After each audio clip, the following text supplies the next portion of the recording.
کتنی عبادت کرتے ہیں، لیکن اس انصاری صحابی کو یہ جو خوشخبری مل رہی ہے یہ کیوں مل رہی ہے؟ تو حضرت عبداللہ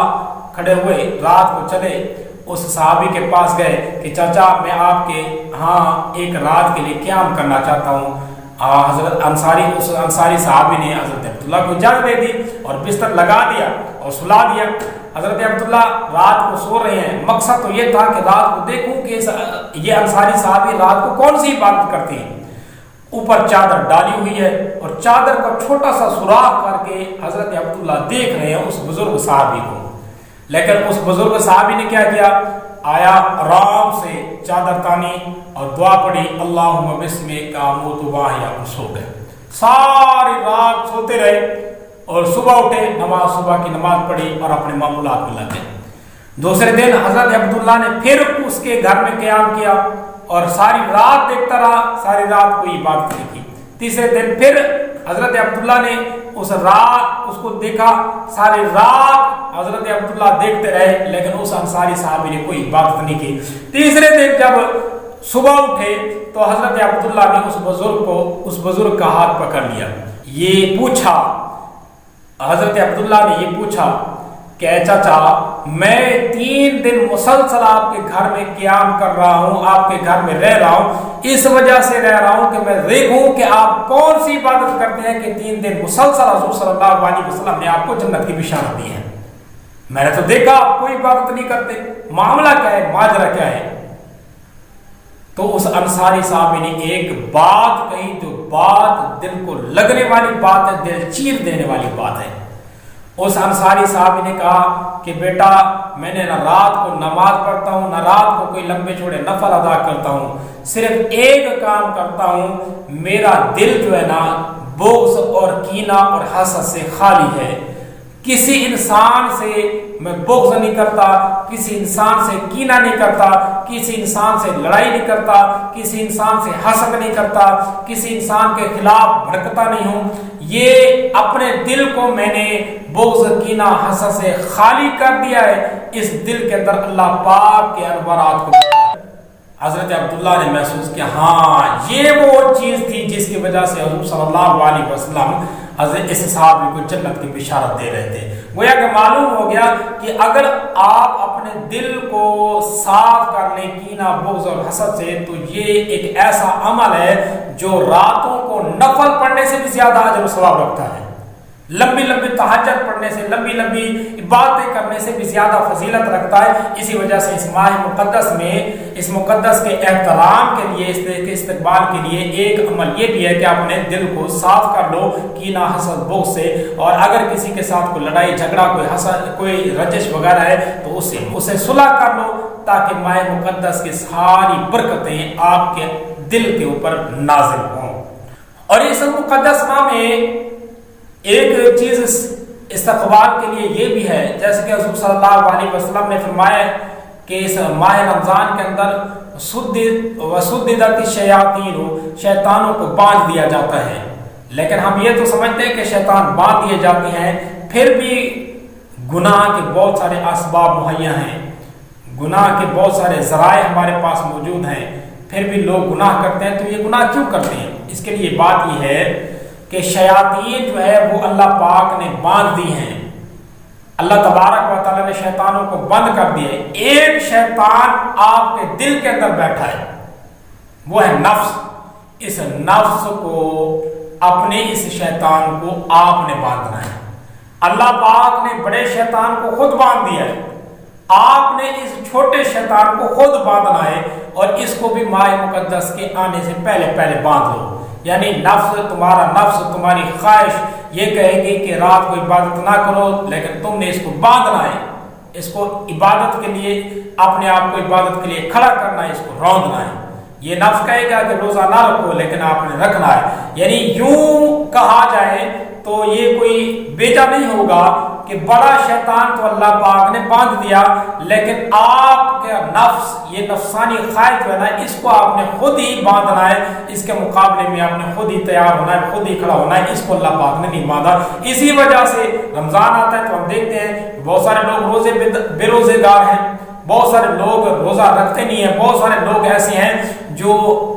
سیم ویسے ہی جیسے کہ ماہ رمضان سے پہلے وہ زندگی گزار رہے تھے، ماہ رمضان میں وہی زندگی گزار رہے ہیں، کوئی تبدیلی نہیں آئی، حالانکہ تبدیلی آنی چاہیے۔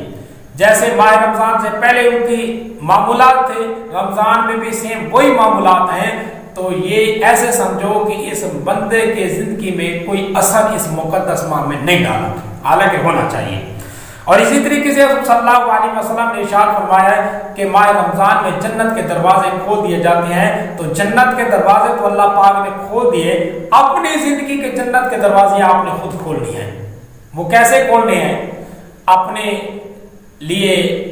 عبادت کے دروازے کھولنے ہیں، اپنے لیے صلح کے دروازے کھولنے ہیں، اپنے لیے پیار کے دروازے کھولنے ہیں، اپنے محبت کے دروازے کھولنے ہیں، چاہت کے دروازے کھولنے ہیں، صلہ رحمی کے دروازے کھولنے ہیں، بھائی چارے کے دروازے کھولنے ہیں، محبت کے پیغام کے دروازے کھولنے ہیں، دعوت و تبلیغ کے دروازے کھولنے ہیں، تلاوت و کلام کے دروازے کھولنے ہیں، نماز و عبادت کے دروازے کھولنے ہیں، ریاضت و بلکی کے دروازے کھولنے ہیں۔ یہ وہ سارے جنتی دروازے ہیں جو آپ نے خود کھولنے ہیں، اور بڑی جنت جو ہے اس کے دروازے اللہ پاک نے خود کھول دیے ہیں۔ اس وجہ سے یہ کوئی نہیں کہہ سکتا کہ اللہ پاک نے جنت کے دروازے کھول دیا آپ جنت میں چلے گئے، نہیں، اللہ پاک نے جو کام کرنا تھا وہ اللہ پاک نے کر دیا، جو آپ کے ذمہ کام ہے وہ آپ نے خود کرنا ہے۔ وہ ذمہ کام یہ ہے ایک دوسرے کے ساتھ محبتیں بانٹو، ماہ رمضان کے اندر حقوق ادا کرو، ماہ رمضان کے اندر عبادت کے شوق رکھو۔ تو یہ سارے وہ بند دروازے تھے جو ماہ رمضان سے پہلے بند تھے، اب رمضان آیا تو یہ سارے دروازے آپ نے خود اوپن کرنے ہیں، خود کھولنے ہیں، اور ان دروازوں کو آپ نے خود ہی کھولنا ہے، آپ نے خود ہی چابی لگانی ہے۔ اللہ پاک نے دروازے کو کھول دیے ہیں۔ اور اسی طریقے سے صلی اللہ علیہ وسلم کی ارشاد کے مطابق جیسے آپ صلی اللہ علیہ وسلم نے فرمایا جہنم کے دروازے بند کر دیے جاتے ہیں۔ اب ظاہری طور پر حضور صلی اللہ علیہ وسلم کے فرمایا کہ اللہ نے جہنم کے دروازے تو بند کر دیے، پھر ہم نے کیا کرنا ہے؟ پھر بھی انسان جہنم کی طرف جا رہے نہیں، اللہ نے بڑی جہنم کے دروازے بند کر دیے، ہم نے اپنے ارد گرد جہنم کے جو اسباب تھے ان کے دروازے ہم نے خود بند کرنے ہیں۔ یہ بھی ایک استقبال رمضان کا ایک طریقہ ہے کہ ہمارے گناہوں کے چوری کے دروازے ہم نے خود بند کرنے ہیں، غیبت کے دروازے ہم نے خود بند کرنے ہیں، ڈکیٹی کے دروازے ہم نے خود بند کرنے ہیں، بغض کے دروازے ہم نے خود بند کرنے ہیں، قطع رحمی کے دروازے ہم نے خود بند کرنے ہیں، حسد کے دروازے ہم نے خود بند کرنے ہیں،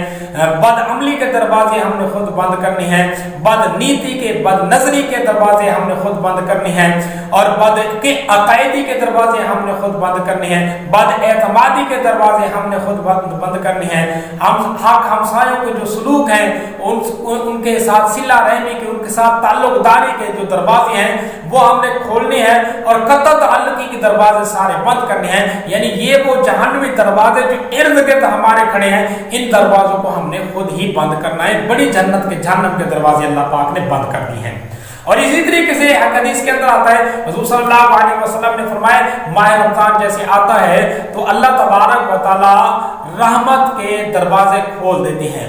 اور یہاں پر بھی ایک بات سمجھ لیں کہ اللہ پاک نے اپنی رحمت کے 100 حصے کیے ہیں، جیسے کہ حضور صلی اللہ علیہ وسلم کا ایک فرمان ہے، ان 100 حصوں میں سے 99 حصے اللہ پاک نے اپنے ذمہ لگائے ہیں، اور ایک حصہ اللہ پاک نے انسان کو دے دیا ہے۔ ایک حصہ یعنی رحمت کے ٹوٹل اللہ پاک نے 100 حصے کیے ہیں، 99 حصے اللہ تبارک و تعالیٰ نے اپنے پاس رکھے ہیں، اور ایک حصہ اللہ تبارک و تعالیٰ نے انسان کے ذمہ لگایا ہے۔ اب شرط یہ ہے اللہ پاک کی رحمت کے حاصل کرنے کے لیے، اللہ کی رحمت کے حصول کے لیے شرط یہ ہے جو ایک حصہ رحمت کا آپ کے پاس ہے اس کا مظاہرہ آپ نے خود کرنا ہے، تو اللہ کی 99% جو رحمت ہے وہ آپ کے اوپر آٹومیٹک آ جائے گی۔ یعنی یوں سمجھیں جیسے کہ حضور صلی اللہ علیہ وسلم کا فرمان ہے من لا یرحم اللہ من لا یرحم الناس، جو انسان انسانوں کے اوپر رحمت نہیں کرتا اللہ پاک بھی اس کے اوپر رحمت نہیں کرتا۔ تو اس سے یہی بات سمجھ آ رہی ہے، یعنی آپ نے صلہ رحمی، آپ نے رحمت کا تقاضا جو آپ کے اندر رحمت ہے اس کا مظاہرہ آپ نے خود کرنا ہے۔ وہ 1% جو رحمت آپ کے اندر ہے اس کو نچھاور آپ نے کرنا ہے، اللہ 99% رحمت آپ کے اوپر عنایت آپ کے اوپر نچھاور کرے گا۔ یوں سمجھیں آپ نے کسی کے ساتھ حسن سلوک کیا 1% کریں گے، اللہ 99% حسن سلوک آپ کے اوپر کرے گا۔ آپ نے کسی کو معاف کیا، آپ 1% معاف کریں گے، اللہ آپ کے اوپر 99% معافی طاری کر دے گا۔ آپ نے کسی کو چیز دی تو 1% دی، اللہ پاک نے آپ نے 99% آپ کے اوپر وہ خیرات کرے گا۔ آپ نے کسی کا حق معاف کر دیا، کسی نے آپ کی غیبت کی، کسی نے آپ کے منہ کے اوپر برا بھلا کہا، آپ نے پھر بھی رحمت کا مظاہرہ کرتے ہوئے اس کو معاف کر دیا۔ کسی نے آپ سے کوئی قرض لیا، آپ نے پھر بھی اس کو معاف کر دیا، وہ دے نہیں سکا، آپ نے معاف کر دیا، تو یہ وہ رحمتیں ہیں جو آپ 1% کرتے جائیں گے، اللہ پاک 99% آپ کے اوپر رحمت فرمائے گا۔ یعنی یہ بھی اللہ پاک کی طرف سے ایک رحمت ہے، رحمت کا ایک ذریعہ ہے۔ یعنی 1 درجے رحمت آپ نے کرنی ہے اور 99% رحمت اللہ پاک نے آپ کے اوپر کرنی ہے۔ یوں نہیں کہتے ہمارا معاملہ یہ ہے، ہم یہ کہتے ہیں کہ ہم ہاتھ باندھ کے بیٹھے رہیں اور اللہ ہمارے اوپر رحمت کرے، ایسا نہیں ہوتا، ایسا ہو بھی نہیں سکتا۔ اللہ پاک نے بھی اپنی رحمت کے کچھ تقاضے رکھے ہیں۔ آپ ہاتھ باندھ کے بیٹھ جاؤ اور یوں کہو کہ اللہ ساری چیزیں آپ کو دے دے، یوں نہیں ہوتا، بلکہ تھوڑی سی حرکت آپ کرو گے،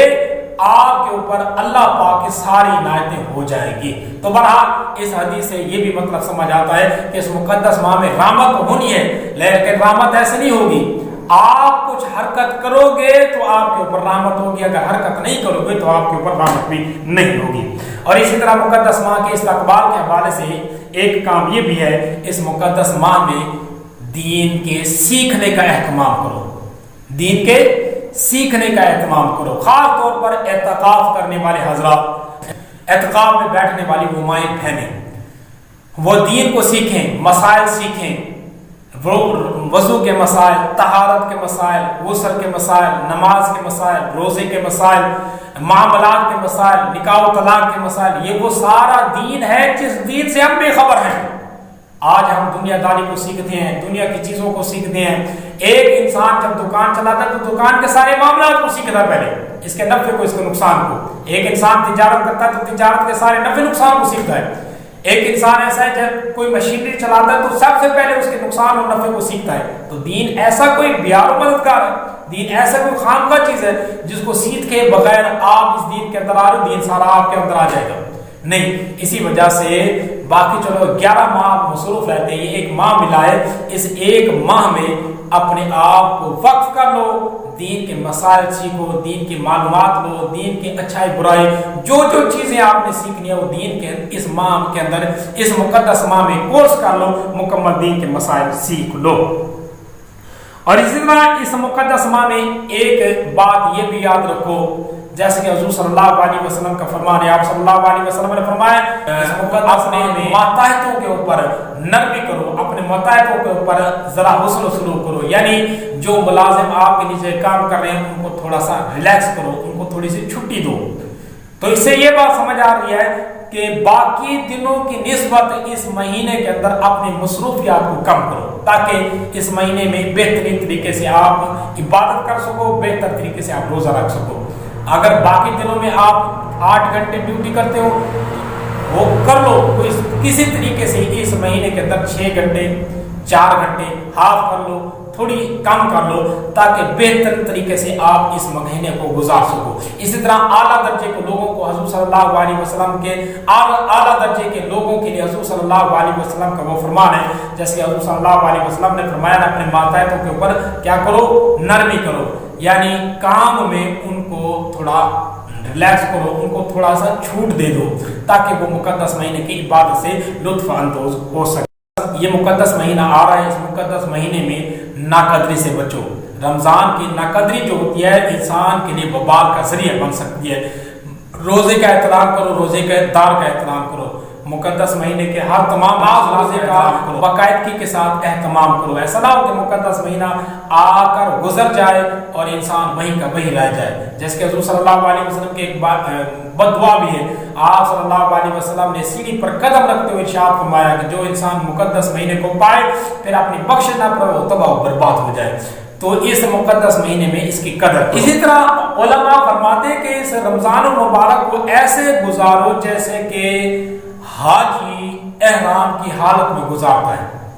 اپنی زندگی. کیسے گزارتا ہے؟ ایک احرام باندھنے والا جو حاج ہوتا ہے, جو حاج عمرہ کر کے ہم کو اچھے طریقے سے یہ محسوس ہوگا, یہ پتہ ہوگا کہ حاجی جب احرام باندھتا ہے تو وہ پھونک پھونک کر قدم رکھتا ہے کہ کہیں اس کے قدموں کے نیچے کیڑے نہ آ جائے, کوئی چونٹی نہ پھسلی جائے.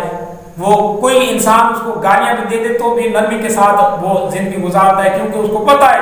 اگر کسی کے ساتھ لڑائی جھگڑا کیا تو اس کا عمرہ, اس کا حج باطل ہو جائے گا, اس کو دم دینا پڑے گا. تو وہ احرام کی حالت میں گالی گلوچ, بے حیائی, بری باتوں سے, قتل و غارت سے, فساد سے, بہت ساری چیزوں سے بچ بچ کر آرام سے نرمی کے ساتھ زندگی گزار رہا ہوتا ہے. خوشبو نہیں لگاتا, بہت ساری پابندیاں ہوتی ہیں, ان پابندیوں میں رہتے ہوئے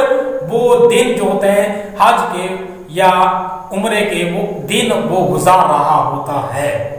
تو اسی طرح کہتے ہیں کہ روزہ دار جو ہوتا ہے نا, روزہ دار بھی اپنی اس ماہ کو, اس مقدس ماہ کو اسی طرح گزارے.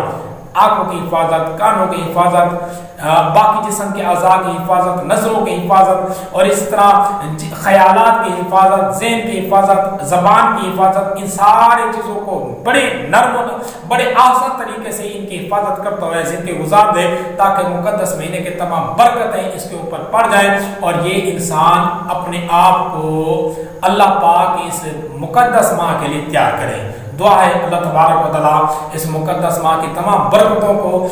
سمیٹنے کی ہمیں توفیق عطا فرمائے. اللہ پاک اس مقدس ماہ میں تمام مسلمانوں کو صحت یابی عطا فرمائے, تمام مسلمانوں کی مغفرت فرمائے جو اس دنیا کو چھوڑ کے چلے گئے, اور جو زندہ ہیں اللہ تبارک و تعالیٰ ان کو صحت کاملہ عطا فرمائے. اور اس مقدس ماہ میں اللہ پاک تمام مسلمانوں کو اپنی عبادت کا ذوق شوق حلاوت عطا فرمائے. آمین. واخر دعوانا الحمدللہ.